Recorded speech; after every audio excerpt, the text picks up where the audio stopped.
자, 2025년의 51번째 주 12월 20일 토요일입니다. 이번 주 영상을 좀 시작해 볼 거고 좀 색다르게 준비를 해봤는데 마음에 들지는 모르겠습니다. 날씨는 안개가 가득 차고 좀 뿌옇고 흐리네요. 오늘은 비가 좀 온다는 예보가 있기는 합니다.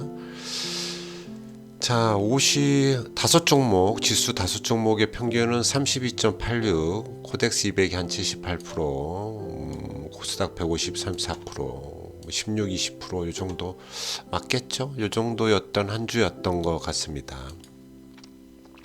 자, 이제 영상 속의 영상 같은 걸 하나 제가 해봤습니다. 하도 너무 말로만 해서 자, 지금부터 시작해 볼게요. 새로운 시도입니다. 자, 이번 주 주식시장 롤러코스터 하느라 멀미가 좀 나셨죠? 지난주 금요일에 억소리 나게 떨어지더니 이번 주는 또 살금살금 올랐습니다. 도대체 어느 장단에 춤을 춰야 될지 모르겠다는 분들 오늘 방송 끝까지 보시면 답이 보일 겁니다. 자, 시작해 볼게요. 첫 번째 미국장. 자, 미국장 겁주기에 속지 마세요. 진짜는 이제부터. 자, 먼저 미국입니다. 지난주 금요일에 기술주들이 와르르 무너져서 이제 하락 시작인가 하고 겁먹으신 분들이 많으셨을 겁니다. 그런데 이번 주 어땠나요? 보란듯이 버텨냈습니다. 팩트체크를 하자면 연준이 금리를 내렸습니다. 돈 풀겠다는 신호죠. 그런데 왜 주가가 빠졌냐?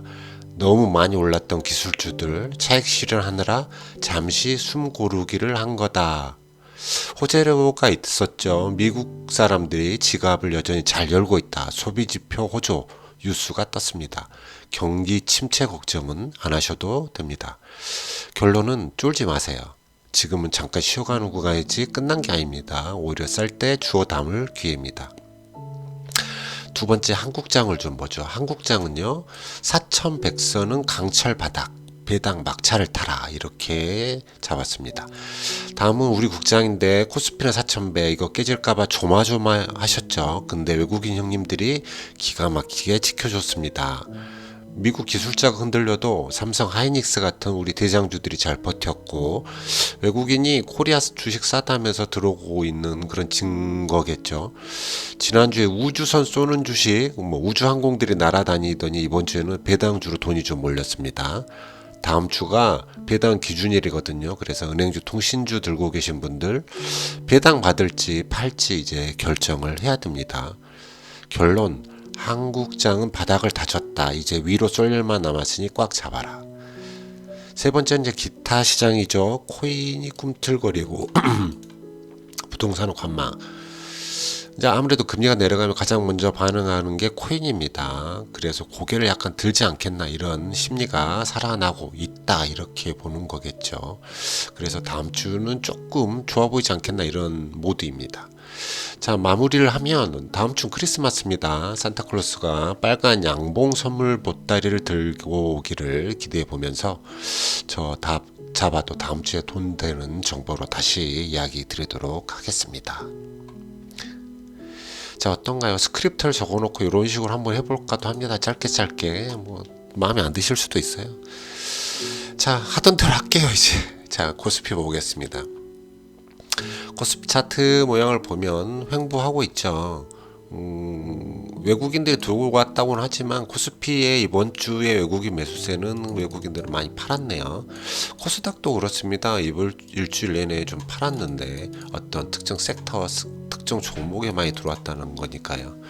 코스닥 역시 이번 주는 모양이 다 이렇게 생겼죠. 약간의 범위가 있는 도지 모양, 어디 위로 갈지 아래로 갈지 구분을 못하는 이런 모양이 전 세계적으로 나타났다 이렇게 보는 게 맞겠습니다. 자, 차트 모양 보시면 여전히 코스닥은 아직은 힘이 있다. 조금 더 쏠 수 있는 이런 형태가 보이고요. 코스피는 횡보하는구나 이런 차트 모양입니다. 우리 삼성전자는 퍼 1.8 찍고 나면 또 조정받고 이러는가 봐요.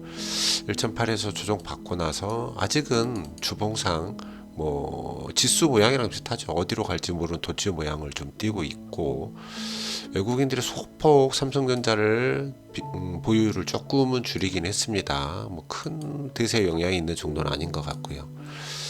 아시아 증시 역시 뭐 대부분 다 비슷한 형태를 띠고 있다. 어디로 갈지 모른다. 금요일장에 좀 많이 올랐다. 이런 정도 보시면 될 것 같고, 엔화는 금리 인하를 아니 금리 인상을 했는데도 불구하고 올라가고 아니 이게 가치가 떨어지고 있죠. 반면에 위안화는 가치가 좀 올라가고 있습니다. 우리한테는 별로 안 좋은 게 아닌가 하는 생각을 가지게 됩니다. 자, 미국장도 거의 비슷하다. 다만 이제 미국장을 아래에서부터 쭉 끌어올리는 형태가 됐기 때문에 다음 주 기대해 볼 만하지 않을까. 뭐 이번 주는 거의 오라클, 아까 개괄적인 뉴스에서 크게 설명은 안 했지만 오라클에 대한 이야기가 좀 컸었죠. 오라클로 인해서 AI의 어떤 고점 논란이 좀 있었잖아요. 하지만 다시 회복하는 모습입니다. 비트코인은 바닥을 좀 다지고 있는데 이렇게 되면서 유동성 확보라는 그런 취지로 올라가지 않을까 하는 기대감의 이야기를 하는 거죠. 이건 넘어가고, 금현물은 이거 돌파하겠잖아요. 금현물은 오히려 여기서 돌파하면 한 번 더 튀어 올라갈 수 있는 조건을 만들어준다. 우리나라 금현물은 아직 박스피 상단 쪽이지 않나 이렇게 싶긴 한데 뭐 따라가겠죠. 환율도 역시 올라가겠죠. 차트 모양만 보면 여기서 쏘면 뭐 1500 찍고 한 번은 찍고 내려가지 않겠나. 지금 내려갈 이유가 없어요. 특별히 뭐 내려갈 만한 이유가 없어요. 그래서 아무리 무역 우리가 수출을 잘한다고 해도 환율이 움직이질 않으니까 뉴노멀이다 이렇게 생각해야 될 것 같습니다. 달러 인덱스는 뭐 이 정도 98 정도에 머무르고 있고요. 자, WTI 원유 역시 56, 60 사이 이 정도가 되지 않겠나 싶죠. 그다음에 국채금리가 10년물 국채금리가 소폭 하락했고 금요일장이 조금 올랐네요. 어찌 됐든 조금 안정화됐으면 좋겠습니다. 금리 인하를 한다니까 조금 더 내려갔으면 좋겠네요. 채권 2년 채권 역시 조금은 하락을 했습니다. 그 다음에 고버탐육 지수는 뉴트럴 50을 찍고 다시 내려가는 형태를 살짝 보여주고 있긴 한데 지금은 좀 안정이 됐다 이렇게 보는 게 맞겠죠. 빅스 지수 역시 안정을 좀 보여주고 있고요. 제가 좀 믿기 어려워하는 V 코스피 지수, 이건 도대체 어떠한 기준으로 이렇게 잡는지 모르겠는데 V 코스피 지수는 여전히 높다. 우리나라 증시는 아직도 조심하라는 뜻이다. 자, 구리는 뭐 최고치 나타내고 있습니다. 그래서 구리 광산, 구리 가격은 계속 상승하고 있다. 이건 넘어가고요. 그래서 우리가 좀 봐야 되는 어떤 고배당주 같으면 이번 주가 12월 26일이니까 24일까지는 매수 매도로 끝내야 되겠죠. SK텔레콤, 현대레베이트, LX인터내셔널, DB손해보험까지 뭐 기약 이런 정도까지는 뭐 ISA 계좌라든지 고배당주에 한번 도전해 볼 만하다. 배당일은 확인을 하셔야 되고요. 자, 투자 성과 잠깐 보겠습니다.